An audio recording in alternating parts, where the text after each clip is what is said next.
Aqui, falando sobre análise primária e secundária, primária é aquela primeira análise da situação e secundária é uma segunda análise da situação. Eu já vou explicar melhor isso para vocês ao longo das próximas telas aí. A gente vai seguir o protocolo XABCDR, que apesar de ser uma coisa bem técnica, a gente precisa guardar, porque infelizmente o Detran acaba cobrando isso em prova. Antigamente era o ABCDE, cada letra dessa representa um procedimento, uma conduta na prestação de socorro. Mas hoje nós temos aí a letra X também adicionada a esse protocolo, então ficou XABCDE. Vamos lá, após avaliar os riscos, sinalizar o local e chamar o resgate, que são as providências iniciais, faça uma análise primária, que é aquela primeira situação, e depois a análise secundária das vítimas, seguindo o protocolo XABCDE, exatamente do jeito que é ilustrado aqui, veja. O protocolo X é uma conduta, A é outra conduta, B é outra conduta, C e assim vai. Vamos ver no X. No X a gente vai priorizar aquelas vítimas que estão com hemorragia externa grave. Não é qualquer hemorragia não, tá? É hemorragia externa grave. O que mata mais rápido hoje em acidentes de trânsito é a parada respiratória, é a ausência de movimentos respiratórios. Mas o que mais mata, não é o que mata mais rápido, mas é o que mais mata, é a hemorragia externa grave. Então a gente deve ficar atento a isso aqui em primeiro lugar, que é o protocolo representado pela letra X. Identificar e estancar antes de qualquer outra ação. Se a pessoa tem uma artéria rompida, uma perda excessiva de sangue, haja imediatamente. Depois de analisar dessa circunstância, se ela não apresenta uma circunstância de hemorragia externa grave, aí você pode ir para a próxima letra aqui do nosso protocolo, que é a letra A, que representa a abertura das vias aéreas com controle da cervical. Então você vai analisar o quê? As vias aéreas, que é boca, nariz e garganta, estão desobstruídas? Existe lesão na cervical? Cervical é a região do pescoço? Se sim, você precisa de adotar providências nesse sentido. Vias aéreas obstruídas, sangue coagulado, dentadura, que é a prótese dentária, às vezes uma forma de mascar, alguma coisa que a pessoa estivesse comendo, tem que desobstruir. Existe lesão na cervical? Imobilizar a região do pescoço. Outra, letra B agora do protocolo. B de boa ventilação, respiração adequada. Veja, sinta, escute. Feita aqui a desobstrução das vias aéreas, imobilizada a cervical, você vai observar se a pessoa ventila, se ela respira. E como é que você faz isso? Vendo, sentindo, escutando. Como é que você vê que a pessoa está respirando, hein? Movimento do peito ou do abdômen. Se ela movimenta ali, essa região de tórax e abdômen, você vê que ela está inflando, né, os pulmões de ar e depois soprando. Então, você vê. Você sente como, hein? Você pode colocar a mão, né, a parte de trás da mão aqui, ó, perto das vias aéreas da vítima e você vai conseguir perceber ali pelo calor da respiração que essa vítima respira. Como é que você escuta? Chegando o ouvido ali nas vias aéreas da vítima, que é nariz e boca. Então você escuta ali se ela respira ou não. Então essa é a letra B do protocolo, que você deve observar se essa pessoa tem boa ventilação. Uma das providências a serem adotadas também para boa ventilação é evitar a aglomeração de pessoas ao redor da vítima. Disperse curiosos, disperse. Pede os curiosos para dar linha. Ó, dá a linha aí, abre espaço porque eu preciso de ventilação. Essa pessoa precisa de ar corrente aqui para ela poder respirar. A quarta letra aqui do nosso protocolo é o C de circulação. A circulação envolvendo hemorragia, que é perda de sangue, e controle do choque. Esse choque aqui não é choque elétrico não, tá? É choque hemorrágico, por perda excessiva de sangue aqui. Depois a gente vai falar melhor sobre o estado de choque, vou mostrar como é que controla ele. Por enquanto, só entendam que existe. Então, é circulação de hemorragia. Aí vocês podem me perguntar, Ronaldo, mas já não falou da hemorragia lá em cima? Opa, isso aqui é uma hemorragia não grave. Aqui em cima nós estamos falando de hemorragia grave. Observem que até enfiaram essa letra X aqui depois do protocolo já existir, que é o ABCDE, o protocolo já existia. Então, enfiaram essa letra X aqui antes da letra A, que não tem nada a ver, né? SA não é X, X é lá no final do alfabeto, se a gente for observar aqui a sequência, né? Enfiaram ela aqui porque viram a necessidade de fazer o atendimento da hemorragia grave. Tá? Então, não sendo a hemorragia grave, permanece o protocolo conforme já era. Circulação, hemorragia e controle de choque. Existe pulso palpável? O que é isso? Você vai colocar ali o dedinho indicador, né? A gente fala até de pressão digital. O que é pressão digital? Porque é digital mesmo, a ponta do dedo. Sobre uma artéria, que pode ser no punho, na dobra aqui do braço com o antebraço, na corotídea, na frontal, femoral, aonde você conseguir. Colocou não só um dedo, coloca 2 ou 3 dedos aqui, ó. Evite usar o polegar, tá? Coloca 2 ou 3 dedos ali e perceba se existe pulso palpável. Você consegue sentir a pulsação da artéria. Observar se há hemorragia grave. Se há hemorragia grave, aí o protocolo já tem que ser da letra X e não da letra C. Tendo a hemorragia, seja ela de pequeno ou grande gravidade, ela precisa ser controlada. Aqui a única coisa que vai determinar é a ordem, né? É a ordem. Se você tem uma hemorragia pequena, uma perda pequena de sangue, e tem uma vítima sem boa ventilação, você deve priorizar a boa ventilação. Ela vem antes na sequência, tá vendo? A, B, né, que é a abertura das vias aéreas e boa ventilação, e a hemorragia vem em terceiro. Agora, se é grave, ela vem primeiro de tudo. Letra D, distúrbio, D de distúrbio, tá? Distúrbio neurológico, a nível de consciência. Aí você vai fazer testes com a vítima. Ela responde a estímulos. Que estímulos? Tanto estímulos físicos quanto verbais. Você pode perguntar para a pessoa: qual o seu nome? Qual a sua idade? Você mora onde? Qual é o nome do seu pai? Quantos dedos você está vendo aqui? É muito comum a gente ver isso, né? Quantos dedos você está vendo aqui? Para a pessoa ver, eu estou vendo 3 dedos. Ela falou certinho, ela está reagindo perfeitamente a estímulos neurológicos verbais. Né? Pode ser também físicos, muitas vezes ela não consegue responder, mas você precisa saber ali se ela perdeu a sensibilidade nos pés ou nas mãos, ou perdeu a mobilidade mesmo. Então, beliscões, cutucar ali com a caneta, a ponta da caneta, tudo isso resolve. Dá uma cutucada no pé da pessoa, se ela puxou o pé, porque doeu. Se doeu, é porque ela tem estímulos físicos ali. E também avaliar as pupilas. A parte de pupilas eu vou explicar melhor daqui a pouco, então por enquanto não vou entrar em detalhes aqui não. E fechando o nosso protocolo ABCDE, nós temos aí o E de exposição e proteção da vítima. Você vai buscar lesões. Expor o quê? Expor as lesões. Vocês já observaram que normalmente quando o socorro especializado chega à vítima, ele apalpa ali a vítima, né? Ela está lá de calça, por exemplo, calça jeans. Aí apalpou, sentiu alguma deformidade. O que ele faz? Corta. Isso para quê? Para expor a lesão. E tem também a questão da proteção da vítima a fim de prevenir hipotermia. O que é hipotermia? Termia é de térmico, de temperatura. Hipo é de baixo, quer dizer, evitar que ela fique com a temperatura muito baixa. Isso vai acontecer quando? Como?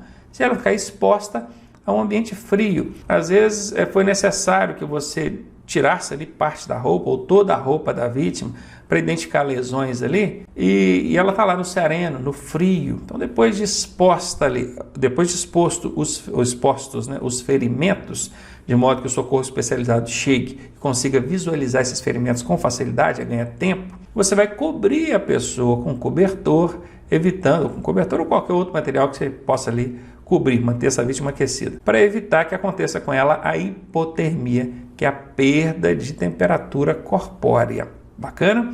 Então, feito aqui, seguido o protocolo XABCDE, a gente prossegue então com o atendimento. Faça a manutenção das vias aéreas da vítima e mantenha o controle da região cervical. A região cervical é a região do pescoço, não esqueça disso. Região cervical, que é da coluna aqui, né? Região cervical na coluna. Bacana. Obstrução das vias aéreas, o que a gente vai ver? As vias aéreas, no caso a garganta aqui, a glote, a boca, o nariz, a glote, principalmente garganta, ela pode estar obstruída pela própria língua, alimentos ou até sangue. Às vezes a pessoa estava comendo alguma coisa, aquilo parou ali na garganta dela, um pedaço de pão, sei lá. Prótese dentária, dentadura, costuma cair, ficar ali na glote, obstruindo a passagem do ar. Então, se você conseguir identificar, tente remover aquilo, obviamente, tomando o devido cuidado para não tomar ali uma contração da mandíbula, morder no seu dedo. Recomenda-se, nesse caso, um pano torcido, dobra, torce, coloca no canto da boca da vítima, que se ela morder, o pano é macio, não chega a machucar os dentes dela, mas também não pega o seu dedo. tá bom? Beleza, quem mais? Fraturas na face, observe isso. Uma fratura na mandíbula, por exemplo, pedaço, fragmento de osso dentro da boca, pode estar obstruindo a passagem do ar. Traumas cervicais, e tome o máximo de cuidado com a região cervical da vítima. Tá? Aqui é muito batido, recomendável isso, porque realmente a região do pescoço não é brincadeira. Perceba aqui, ó, a conduta, né, a postura, a pegada do socorrista. A começar pelo fato de ele estar usando luva, né? Se você tiver, é bom. Se não tiver, é um risco que você está correndo, porque o contato, às vezes, com secreção e sangue pode trazer alguma contaminação para você. Às vezes a pessoa sofre de hepatite, alguma coisa, você não sabe, né? Às vezes mesmo HIV ou coisa pior aí, sei lá. Mas enfim, se puder ter a luva ali, se tiver a luva na hora, melhor. Se não tiver... E o que ele está fazendo aqui? Ele está estendendo o pescoço da pessoa. Ele estendeu, né? Elevou aqui a mandíbula, que é para quê? No que ele estende o pescoço, essa região aqui do pescoço, a glote aqui, a passagem do ar, as vias aéreas, elas ficam mais abertas. Então, pode ser que a pessoa com isso volte a respirar. Nós estamos trabalhando aqui vias aéreas, sempre tomando cuidado com o movimentar do pescoço da vítima. O controle da cervical, que é a região do pescoço, é o quê? Para diagnosticar esse tipo de lesão, provoca estímulos físicos, testando a capacidade de mobilidade e sensibilidade da vítima. Caso a suspeita se confirme, imobilize a região do pescoço utilizando um colar cervical, mesmo que improvisado. Aqui a gente tem um colar cervical profissional, né? Esse aqui é o colar profissional. Dificilmente um motorista vai ter um desse dentro do carro, a não ser que ele trabalhe, né, realmente nessa área. Mas dá para improvisar que aqui fala mesmo que improvisado. Dá sim. Se você pegar um boné, por exemplo, a aba do boné, você pega ele e coloca aqui no pescoço da pessoa, aquilo já faz o trabalho aqui, ó, já evita que ela movimente com a cabeça para baixo, tá vendo? Pega outro boné, coloque na nuca dela aqui, ó, e prenda com um pano amarrado, alguma coisa, pronto, tá feito o colar cervical. A finalidade é imobilizar, não deixar ela ficar mexendo com a cabeça, tá bom? E quando aqui na tela fala para testar a capacidade de mobilidade e sensibilidade, é porque uma lesão na coluna, região cervical, faz com que a pessoa perca mobilidade e sensibilidade. Então, se ela está consciente, você pode falar para ela, movimente as mãos. Movimentou? Bacana. Não movimentou? Já é um perigo, é um risco. Às vezes ela consegue movimentar com os membros superiores, mas não consegue movimentar com os membros inferiores, as pernas. Às vezes movimenta tudo, mas não tem sensibilidade, ou então já está sentindo aquele formigamento. Isso já é uma evolução para perda de sensibilidade. Se a vítima está consciente, é fácil, conversa com ela. Agora, presta atenção. O socorro especializado ele é tão cuidadoso no sentido de imobilização da cervical, que ele chega e não quer nem saber se tem ou não tem sensibilidade ou mobilidade. Ele já chega e taca o colar cervical. Já viram? É interessante. Às vezes a pessoa fica até incomodada, mas não estou sentindo nada aqui, mas põe o colar cervical. Melhor prevenir do que remediar, não é verdade? É isso aí. Se liga nessa dica da cervical. Colar cervical, isso que vocês estão vendo na imagem, é para imobilizar a região do pescoço. Colar a gente põe no pescoço, confere? Essa questão engraçada, ela cai na prova. Para que serve o colar cervical? E tem lá as alternativas. Imobilizar o pé, imobilizar o braço, imobilizar o pescoço. Tem gente que marca que é para imobilizar o pé, você acredita? Que é para imobilizar a perna. Já viu colar na perna? Colar é no pescoço. Colar cervical. Cervical é essa região do pescoço aí na coluna, não esquece disso. Aqui, respiração e ventilação ainda. Teve uma parada respiratória. Então tá, feita a manutenção das vias aéreas, é hora de observar se a respiração ocorre de forma adequada. A manutenção é aquele estender o pescoço, tirar alguma coisa que esteja na boca ali, obstruindo a passagem do ar. Normalmente, só de fazer isso, a pessoa já volta a respirar. Se não voltar, aí você pode observar a questão da reanimação respiratória. Só que tem um porém nisso aí. Vamos ver se aqui na tela vai mostrar. Se não mostrar, eu falo para vocês. Olha, veja, escute e sinta, né? Aquilo que eu já havia falado antes. Ó, chegou próximo aqui, tá percebendo se a pessoa respira ou não. No que ele está com o ouvidinho aqui, ó, tentando escutar ou sentir a bafurejada aqui da vítima, ele já está com a visão, ó, o olho voltado para tórax e abdômen, para ver se vai acontecer a elevação dessa região, o que obviamente já está mostrando se ela respira ou não, né? Mas bacana, a respiração artificial só deve ser executada com equipamentos próprios e por pessoal treinado. Isso que vocês estão vendo aqui, ó, É uma máscara para fazer a respiração artificial. Antigamente era o boca a boca, né? Botava a boca ali e soprava, tampava a narina da pessoa e soprava. Hoje em dia não se faz mais isso, tá legal? Então, ó, verificou ali, não tem respiração? Desobstrua as vias aéreas, estenda o pescoço, né? Tira ali alguma coisa que esteja na boca dela, tenta fazer com que ela volte a respirar. Se não voltar, dificilmente você vai poder fazer essa respiração artificial, porque você não tem uma máscara. Tem? Se tiver, pode fazer. Tá? Aqui fala, ó, pessoal treinado e equipamento próprio. Então, se você tem treinamento e tem a máscara, tudo bem. Mas o socorrista leigo, normalmente não tem a máscara nem o treinamento. Então, nesse caso, não há mesmo o que fazer. Tá? Lembre-se, respiração boca a boca? Não, isso não existe mais em prestação de primeiros socorros por leigos, tá bom? Não é que não exista mais a técnica, existe. Ela não deve ser executada por leigo, sem o devido equipamento, sem o devido treinamento. Bom, C, agora do protocolo ABCDE, que trata de circulação e controle da hemorragia. Circulação aqui é sanguínea, tá? Por isso que controle da hemorragia, porque hemorragia é perda de sangue. Analise a vítima a fim de diagnosticar possíveis hemorragias e falhas circulatórias. Hipotensão arterial, olha, tensão é a pressão que o ar, né, que é o sangue, circula ali. Hipo significa baixa ou menor, pequena. Hipotensão arterial está com a pressão baixa. Em vítimas de traumas, deve ser considerado como consequência de hipovolemia. Volemia vem de volume de sangue. Hipo é o que mesmo? Hipo é baixa, né? Acabei de dizer aqui em cima, ó. Baixo volume sanguíneo. Se a pressão arterial está baixa, é porque essa pessoa provavelmente perdeu sangue, está com baixo volume de sangue. Às vezes você vê uma lesão externa e consegue identificar que ela perdeu sangue por um corte, mas às vezes é uma lesão interna e você não está vendo. Verifique então o nível de consciência dessa pessoa, coloração da pele, óbvio que a pessoa que perdeu sangue, muito sangue, ela tende a ficar pálida, frequência e amplitude do pulso. Normalmente uma pessoa com hemorragia, o pulso vai ficar fraquinho, perfusão capilar nas extremidades. Poxa, você sabe o que é isso? Perfusão capilar nas extremidades? Vou explicar para você agora. Você pegar aqui o seu dedo e apertar por uns 10, 20 segundos, na hora que você soltar, você vai ver que a sua unha fica branca, mas logo depois o sangue retoma de novo aquela região. Então, a perfusão capilar é observar se esse sangue, olha, em você rapidinho volta, né? Questão de 1, 2 segundos, aí voltou. A pessoa que está com baixo volume de sangue, ela já tem pouco sangue, vai demorar para retomar aquilo ali. Então, você já percebe também pela análise da perfusão capilar. Viram aí? Ó, apertou aqui, soltou, demorou para ficar vermelhinho de novo.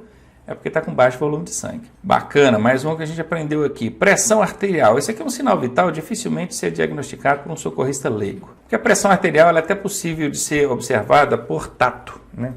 Por tato. Normalmente a gente observa aqui no punho a pulsação da pessoa, né? A pulsação. Mas profissionais treinados conseguem observar também a pressão arterial aqui, ó. Treinados. Você certamente não vamos conseguir. Então a gente precisaria de um equipamento. Aquele medidor de pressão, como é que chama aquilo? Esfigmomanômetro esfigmomanômetro, acho que é isso mesmo, que mede ali a pressão arterial da pessoa. Tem gente que mesmo com o aparelho não consegue fazer a medição, imagina sem. Então a pressão arterial é um sinal vital, sim, deve ser considerado, mas a gente tem que reconhecer que ele é muito difícil de ser constatado na prestação de socorro. Inclusive isso afirma em prova. Tem questão de prova que fala qual que é o sinal vital mais difícil de ser constatado na hora do socorro à vítima. É a pressão arterial. Observe também sudorese. A pessoa que está perdendo sangue, ela fica suando frio, né? Você põe a mão nela, ela está suando, mas está gelada. Então, identifique os pontos de sangramento e controle a hemorragia. Não vamos entrar aqui em muitos detalhes desse controle da hemorragia, porque mais à frente a gente vai falar disso mais especificamente, tá bom? Continuando então. Reanimação cardiopulmonar, que é o RCP. A compressão torácica é a base fundamental da reanimação cardiopulmonar. E essa sim, ainda existe e ainda é aplicada mesmo por socorrista leigo, tá? Não depende de nenhum equipamento. Você pode conseguir fazer, ele pode fazer, né, com as suas próprias mãos. E vamos ver aqui, ó, quais são os sintomas então. Uma pessoa que está... Eu não vou falar ainda como é que faz, mas para frente a gente vai falar disso com detalhes. Por enquanto a gente está só passando pelo protocolo aqui, não é? Então, sintomas de parada cardíaca. Inconsciência. A pessoa fica inconsciente. Se ela está com parada cardíaca, ela está inconsciente. Palidez excessiva, ela vai ficar pálida. Ausência de pulsação e batimentos cardíacos. Claro, a pulsação é justamente isso. É quando o coração contrai, projeta o sangue pela artéria e você sente o sangue passando lá na artéria. Então ele pulsa. Pulsação é a onda de distensão de uma artéria palpável que se repete com regularidade em razão das dilatações e contrações do coração. Olha, falei decorado que agora é técnico demais isso, né? Não se preocupar com isso não. Brincadeira aqui. Bacana, se não tem pulsação é porque já teve ali uma parada cardíaca. As pupilas ficam dilatadas, tá? Pupilas, a gente vai ver melhor disso daqui a pouquinho. Os lábios, língua e unhas ficam azuladas, isso é chamado de cianose, quando a gente fica com os lábios e as unhas azuladas. Isso é sinal também de uma parada cardíaca, é um sintoma, né? O sucesso da reanimação cardiopulmonar está relacionado ao atendimento precoce, idealmente dentro dos primeiros 3 a 5 minutos após o colapso. Reanimação cardiopulmonar, agora mostrando em 10 passos o que fazer. Ó, RCP, reanimação cardiopulmonar, em 10 passos. Vamos ver então quais são esses 10 passos aqui para fazer esse tipo de massagem cardíaca na vítima. Coloque a vítima em decúbito dorsal sobre uma superfície rígida. Decúbito dorsal é de dorso para o chão, de costas para o chão, em uma superfície rígida.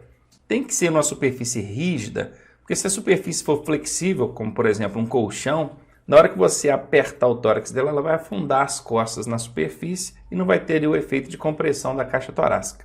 O segundo passo é localizar o ponto de compressão, o ponto exato. Está vendo aqui? No desenho ele mostra exatamente, fica entre os dois mamilos, logo acima do que a gente chama de boca do estômago. Acabou aqui aquela parte macia da barriga, do abdômen da pessoa, você vai começar a encontrar aqui logo a ponta desse osso chamado externo. Conte ali uns 2 dedinhos, 3 dedinhos para cima dessa ponta e você já vai encontrar aqui o ponto central onde você deve fazer a compressão.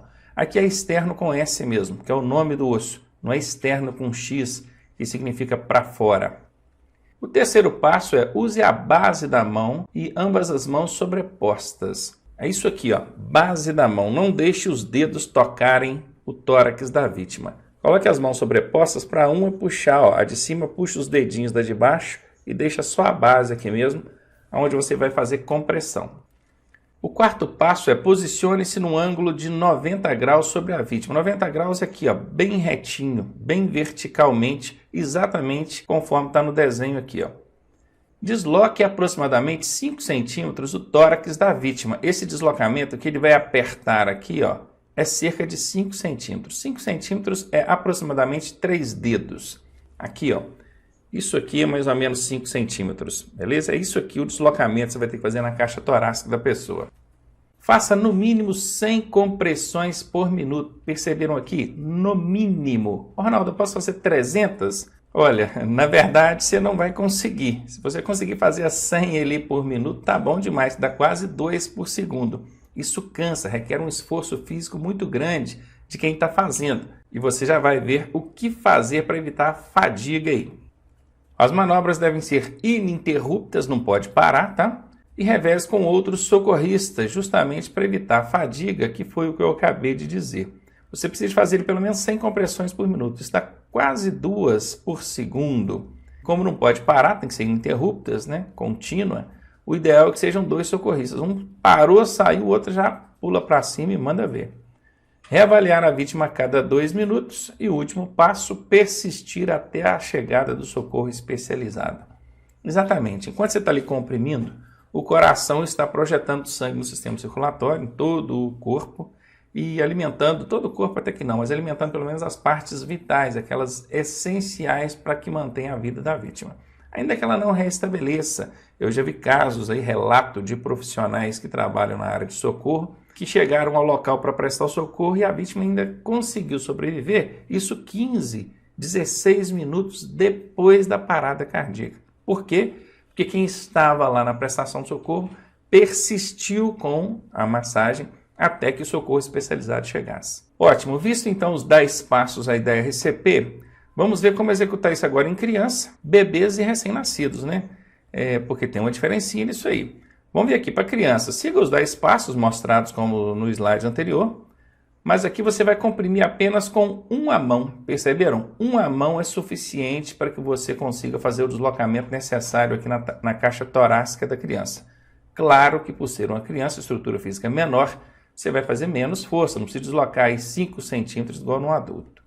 Quando for bebê ou recém-nascido, considere aqui ó, de 2 anos de idade para baixo, tá? Disso aqui para baixo, você vai fazer usando apenas 2 dedos. É isso mesmo, do jeito que está aqui na ilustração. Ó. Apenas 2 dedinhos comprimindo aqui já são suficientes.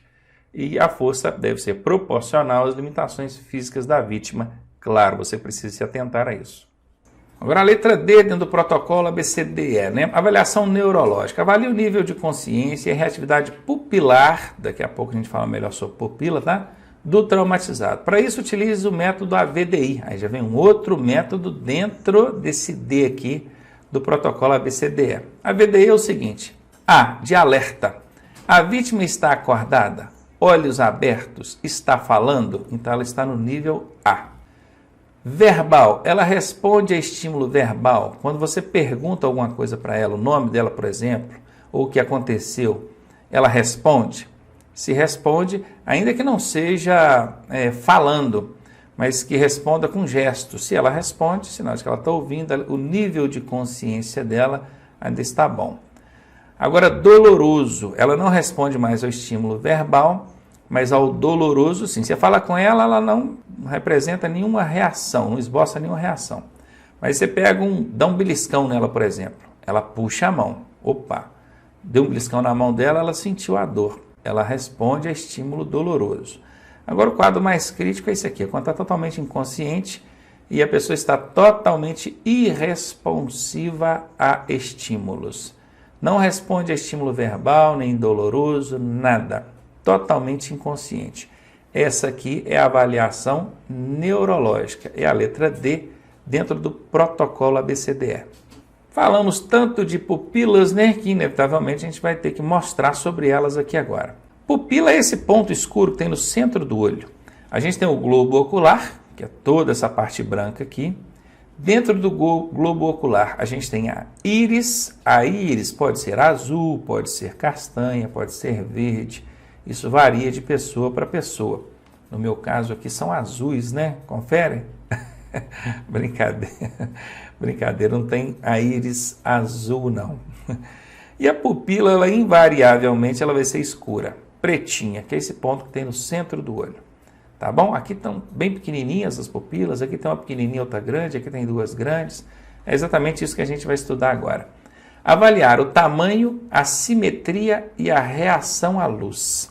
Simetria quer dizer se estão iguais, né? Que elas estão iguais, mas ambas pequenas. Aqui estão iguais, ambas grandes. Aqui está uma pequena, outra grande, ou seja, elas estão assimétricas, não estão do mesmo tamanho.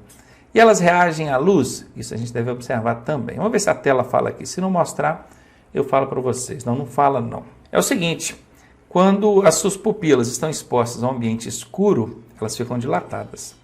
Quando você chega uma luz na pupila, ela contrai. E isso é reação normal, tá? Então você abriu o olho de uma vítima lá, ela está inconsciente, acabou de fazer a análise lá da inconsciência, ela está totalmente inconsciente, não responde a estímulo verbal nem doloroso. Aí você pensa assim, pô, tem que avaliar melhor a situação dessa pessoa, será que está com parada cardíaca, um trauma craniano, o que houve? Aí você abre a pupila dela e chega uma lanterna, uma luz, do celular mesmo que seja. A tendência é que a pupila contraia, tá? Tem que contrair, porque exposta à luz ela tem que contrair. Isso é a reação à luz que aqui está dizendo. Entendeu? Beleza, então você vai observar o tamanho, a simetria e a reação. Pupilas contraídas, que são esse caso aqui, ó, esse primeiro caso, está vendo? As 2 pupilas estão pequenininhas e não dilatam de jeito nenhum. Nada faz elas dilatarem. Leva ao nome de miose. Quando elas estão assimétricas, uma grande e outra pequena, isso leva o nome de anisocoria. E quando elas estão dilatadas, elas levam o nome de midríase. Pergunta na prova, Ronaldo. Pergunta: essa do meio aqui, ó, assimétrica ou inosocoria, normalmente não pergunta. Agora essa de cima e a última aqui, sim. Pupilas contraídas, qual que é o nome que leva? Pergunta lá na prova, por incrível que pareça, miose. Eu tenho que decorar, Ronaldo? Mais ou menos, né? E a dilatadas, a midríase. A questão é que lá na prova ele te dá alternativa, você faz uma prova de múltipla escolha. Então você bate o olho e só, qual que é o nome dado à pupila dilatada? Aí tá lá, anisocoria, tá lá, miose, tá lá, midríase. Presta atenção no macete que eu vou te mostrar aqui. O dilatada começa com D. Qual desses nomes aqui que tem D? O único que tem D é esse. Então você já sabe, ó, o midríase que tem a letra D é do dilatada. A outra que sobrou, que é a miose, é a da contraída. E essa assimétrica aqui, que é a anisocoria, quase não cai em prova. Eu, particularmente, não vi ainda cair em prova. Tem gente que diz que cai. Eu ainda não vi. Então se preocupe com a contraída e a dilatada. A dilatada você já sabe que é a que tem a letra D. A outra, a que sobrou, é a da contraída. E o que a avaliação, o exame dessas pupilas nos mostra? É o que está aqui, ó. Se ambas as pupilas estão contraídas e não reagem à luz, isso pode ser uma lesão no sistema nervoso central. SNC é Sistema Nervoso Central. Trauma craniano, pancada na cabeça, algum problema nesse sentido. Ou então uso de drogas, né? Pode ser porque usou algum entorpecente pesado, uma cocaína, alguma coisa desse tipo. Curiosamente, eu não tenho certeza, porque eu não uso e não tenho a curiosidade de perguntar também quem usa. Mas dizem que quando usa a maconha, as pupilas ficam dilatadas, as duas. Quando bebe, eu tenho certeza que ficam. Observe que o cara bebum, as pupilas ficam dilatadonas. Mas já qualquer outro tipo aí de substância psicoativa, as pupilas tendem a contrair. A anisocoria pode ser sinal de AVC, que é um acidente vascular cerebral, é o derrame, né? O famoso derrame. Ou então o TCE, trauma crânioencefálico, pancada na cabeça. E a midríase vai mostrar o quê? Anóxia ou hipóxia. Isso aqui é baixa ventilação. Hipo, baixa ventilação. E anóxia quer dizer não tem ventilação nenhuma. Falta de oxigenação no cérebro. A pessoa já perdeu ali movimento respiratório. Pode ser também por inconsciência, pode ser por estado de choque. E esse choque aqui não tem nada a ver com choque elétrico. É o choque, o estado de choque da vítima. E pode ser aí por um choque anafilático, pode ser por um choque hipovolêmico. Aqui dentro da prestação de primeiros socorros, o choque hipovolêmico é o que nos interessa. Baixo volume de sangue, ela tem uma hemorragia, entra em estado de choque. Daqui a pouco a gente vai ver melhor sobre isso. Pode ser também por uma parada cardíaca ou por hemorragia, que também está diretamente ligada aqui ao estado de choque. Bacana, então você vai visualizar essa tela, está aqui, ó. Pupilas contraídas, leva o nome de miose, essas são as consequências. Aliás, os sintomas, né, nos levam a concluir isso aqui. Pupilas assimétricas, uma grande e outra pequena, leva o nome de anisocoria, pode ser AVC ou TCE. E ambas as pupilas dilatadas levam o nome de midríase, e isso aqui pode ser sinal disso aqui, né? Anóxia, hipóxia, inconsciência, choque, parada cardíaca, hemorragia, dada aí para você. Prossigamos então. E a última aqui do nosso protocolo ABCDE, que é a exposição e controle da hipotermia. Uma forma eficiente de identificar possíveis lesões é despir a vítima. Despir é o quê? Retirar a roupa dela. Perceba que aqui, ó, o socorrista está com a tesoura na mão recortando a camisa dessa pessoa, porque suspeita de uma lesão na região torácica. Tem até aqui uma mancha na camisa dela, parece uma mancha de sangue, não é? Então é isso, o fato de você expor a vítima, expor as lesões, na verdade, é uma forma eficiente de identificar aí possíveis lesões. Mas tome cuidado para não expor suas partes íntimas, mantenha o controle da temperatura corporal da vítima. Vou ter que colocar uma barrinha aqui que fica mais adequada. O que mais? Mantenha a vítima aquecida. Cerca de 40% das vítimas desenvolvem um quadro de hipotermia. Termia é temperatura. Hipo é baixa, nós já aprendemos isso, não já? Falei agora há pouco. Hipo é baixa. Baixa temperatura, isso baixa temperatura corporal, tá? Durante a fase de atendimento inicial. Então vejam, ó, isso é uma informação técnica. Cerca de 40% das vítimas desenvolvem um quadro de baixa temperatura corporal durante a fase de atendimento inicial. Então cuidado com isso. procure mantê-la aquecida. Eu sei que se por um lado a gente precisa de despir a vítima para identificar lesões, por outro lado a gente tem que preocupar também com a questão da exposição das partes íntimas e também a questão da exposição da temperatura corporal dessa vítima. Bom, agora partindo então para a análise secundária. Essa já é uma análise mais minuciosa. A gente vai começar aqui falando do avaliar a vítima da cabeça até os pés. Isso olhando, apalpando, sentindo. Então avalie a vítima da cabeça aos pés em busca de lesões que, apesar da sua gravidade, não colocam a vítima em risco iminente de morte. Verifique o quê? Cabeça, crânio e face. No pescoço, edemas. Edema é inchaço, tá bom? Cortes e perfurações. Nos olhos, orelha, nariz e boca, vai observar também se há sangramento, algum tipo de lesão. No tórax, se há edema, que é o inchaço, objetos encravados ou fraturas. No caso de objeto encravado, não vai retirar.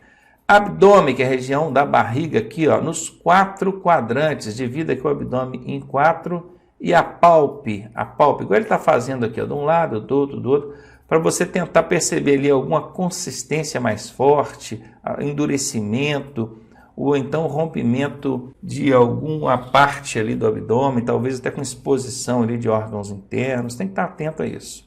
O dorso aí, já a região do dorso, observando também edema, afundamento e deformidades. A pelve, observando hematomas, sangramentos pelas cavidades.